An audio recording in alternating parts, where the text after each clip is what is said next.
Thank you so much for tuning in today. You're listening to The Daily, and I'm your host, Amy Carlin. I would like to introduce to you Alyssa Nelson. She and I will be talking about handling what are sometimes perceived as negative emotions through use of agency, and we'll particularly be focusing on anger. So, Alyssa, I would like you to tell me a little bit about your experience handling extreme emotions. When I was growing up, I noticed that I was angry more often than my siblings and my peers were. I would do things and say things that I would regret when I was angry, often to those closest to me, especially my mom. In my later teen years, I realized that I was more likely to have an outburst when I was experiencing other negative emotions like sadness or stress. So, it sounds like you maybe didn't necessarily know how to deal with other emotions. Do you think you went to anger as maybe a resort or a coping mechanism? Sometimes. Either it would be a defensive mechanism when I was confronted about the issue I was concerned about, or it was a lack of control because I was already holding so much emotion inside already that little unrelated things became very frustrating. I think we hear a lot of people label things like sadness or frustration as negative emotions, when really it's more of an uncertainty of how to handle them. Do you think anger is also like this? I do. I think all emotions are part of the human experience, part of human existence, and part of what makes our mortal existence so special and important to our eternal progression. In the scriptures, it's often very negative towards contention and anger. Because that's Satan's tactic. Exactly. The Lord is very clear on the issue in 3 Nephi. He that hath the spirit of contention is not of me, but is of the devil. So we do see negative examples of anger in the scriptures, such as Laman and Lemuel. They tie up their brother Nephi, for example, and beat him. But we also see good examples of people making use of their anger, such as Captain Moroni. I think he is a prime example in this. The first time we see that he becomes angry, he creates the title of liberty, and he rallies the people around him. The next time I notice his being angry, he writes a stirring letter to Pahoran, who is the chief judge of the land, and they are able to overthrow the wicked men who are trying to usurp Pahoran's position.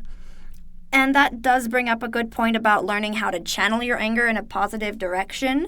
In the most recent General Conference, the women's session, there was a talk called Divine Discontent, which is when you're unhappy with the way that you've behaved or your progress, but instead of giving up or saying, I'm not good enough and I never will be, it inspires us to be better and to progress. My struggle was learning how to control my anger so that it didn't hurt me or other people, and sometimes I was angry about things that made sense, but I was still more angry than I needed to be.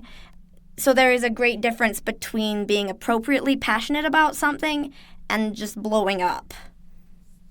I think that the reason the scriptures are so adamant about avoiding contention is that it's the opposite of happiness. And that's the whole point of our existence. Men are that they might have joy is what the Book of Mormon says about it. When you are in an argument or feeling bad about things you've said or done, you don't have that joy. That's a good point. Lynn G. Robbins shares that a cunning part of Satan's strategy is to dissociate anger from agency, making us believe that we are victims of an emotion we can't control. We hear, I lost my temper. Losing one's temper is an interesting choice of words that has become a widely used idiom. To lose something implies not meaning to, accidental, involuntary, not responsible. Careless, perhaps, but not responsible. He made me mad. This is another phrase we hear, also implying lack of control or agency. This is a myth that must be debunked. No one makes us mad. Others don't make us angry. There is no force involved. Becoming angry is a conscious choice, a decision. Therefore, we can make the choice not to become angry. We choose. What are your thoughts on that? And how have you handled those feelings of guilt or regret that you mentioned while still taking responsibility for your actions? I think he's absolutely right that it is a choice, but for everyone that choice might be harder for others. everybody has different struggles and weaknesses, and I think anger management is one of mine. So learning to overcome it is not going to be an instantaneous change, but a process that I'm going through right now.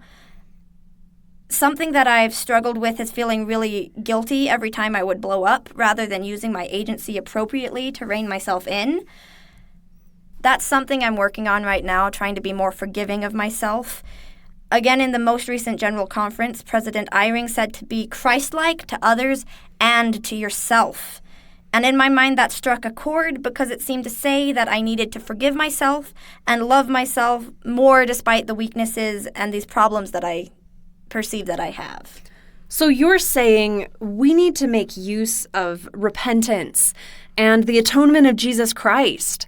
And while we're continually trying to improve, we can't just beat ourselves up every time we take 2 steps forward and 1 step back. Yes. It's also helpful to know that God understands that this is a weakness of mine. In Ether 12, verse 27, it reads, "And if men come unto me, I will show unto them their weakness. I give unto men weakness, that they may be humble, and my grace is sufficient for all men that humble themselves before me. For if they humble themselves before me and have faith in me, then will I make weak things become strong unto them." Through my weakness with anger management, I feel that I have become particularly strong at apologizing as well as forgiving others, because I do understand that I say hurtful things that I don't mean, so I'm much more willing to give other people the benefit of the doubt. So would you have any recommendations? Do you have any thoughts on anger management and how to help with that? What you've found helpful for you? So a couple of things that I do, I find ways that help me to get a nice deep breath and to be able to bring my brain back down to a very reasonable area. So finding coping mechanisms that'll work for you. I personally enjoy cool water, like wiping a wet washcloth across your face or the back of your neck. That personally works really well for me. So to literally cool off. Yeah. And then being more genuine about your feelings with other people rather than going to anger because you're ashamed or you're feeling something that you're perceiving as negative. Instead of fighting those around you about it, explain what you're feeling, and if you need help, genuinely ask for help or comfort rather than getting angry at the person who's like, what is the matter? So for instance, if you were angry at your mom about something, instead of yelling at her or trying to imply things, you would just tell her, hey, this really frustrated me? Sometimes you also have to take a while to kind of step back from the situation. It'll depend on the person. Like with my husband, I'm able to kind of do that when I'm in the moment. For some reason with my mom, I'm not the greatest at that yet, so I have to remove myself from the situation, not talk to her for like half an hour until I'm back to normal, reasonable. So that you can respond with presence of mind instead of a knee-jerk reaction. Exactly. So either remove yourself from the situation and find a coping mechanism that helps, be genuine, and then just do everything you can to reduce the damage to those around you and yourself. I think that is some really great advice. And I think that we can all work a little harder to use our personal agency to control how we react to our emotions and how we handle those emotions, how much in control of ourselves we are. And I know as we do this, we can draw closer to Christ. And as we strive to reach that ability, we also need to make use of the atonement. And I think that's just such a great message you've shared with us. Thank you. If you would like to read any of these messages that we've quoted from, I'll have the links below. Thank you again for listening today. The Daily is brought to you by The Church of Jesus Christ of Latter-day Saints.